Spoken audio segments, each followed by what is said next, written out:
Video mo na.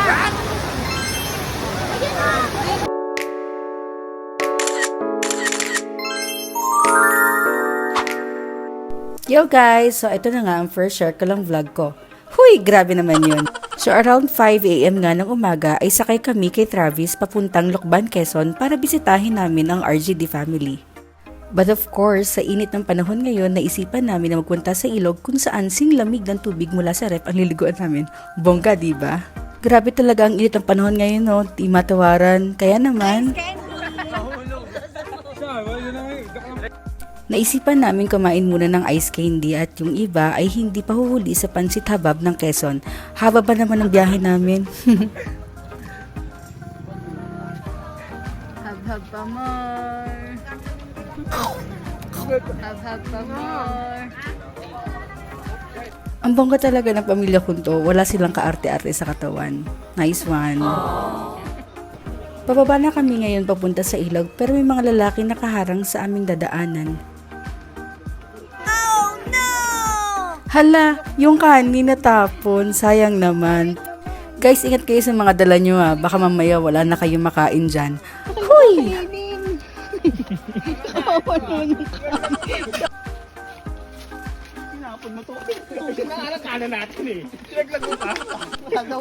Eto na't bababa na sila, mga 15 nga pala kami na pumunta ng Lucban kasama lola ko, tapos yung tita-tito ko, nagmotor sila from Batangas to Quezon. Kaya nyo yun? As you can see, ladies and gentlemen, napakahaba po ng aming nilalakad patungo sa ilog. Ayun pa mga kasamahan namin. And, yan sila. Tubig mula sa falls yan na, hindi kanal. Taytay Falls, here we come! 10 to 15 minutes walk from starting point ang lalaanan nyo nga pala bago makarating sa falls mismo. Grabe, ang daming tao. Sa sobrang daming tao, kinailangan pa namin tumawid para makakuha ng magandang spot dito sa Taytay Falls. Huy, legit! Ang lamig ng tubig! Hala, sige, sugod lang sa tubig yelo. Lah, good luck talaga sa panliligo mamaya. Congrats sa La Beauty! Yes! Basaan time na!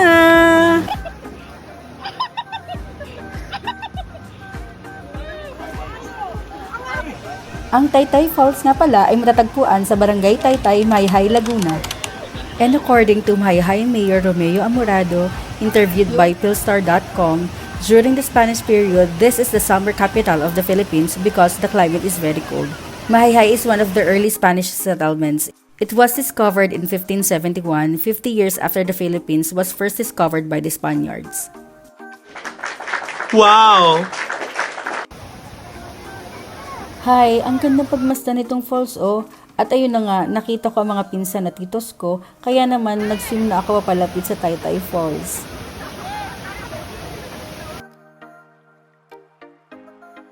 Sobrang kalamigan ng tubig, grabe. Aww. Thumbs up para sa mga nag-swim malapit sa falls. At ito na nga, pabalik na kami ulit sa pinagtigilan naming spot. At sabi ko nga sa inyo, grabe yung mga tao, pati sa gilid dun sila tumambay. Hi! Let's eat tanige. Kilawing tanige. It was at this moment that he knew he fucked up. Ahem!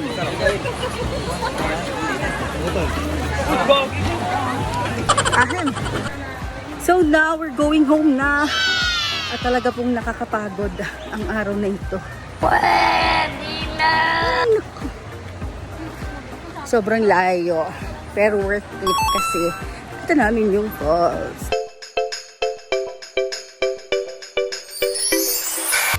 Ayan na nga, di talaga mawawala sa amin ang magsayawan, kantahan at syempre maghagis ng pera o barya bago kami mag-uwian.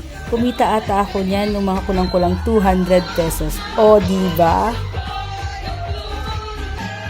Grabe sila oh, walang kapagudan. Sana all!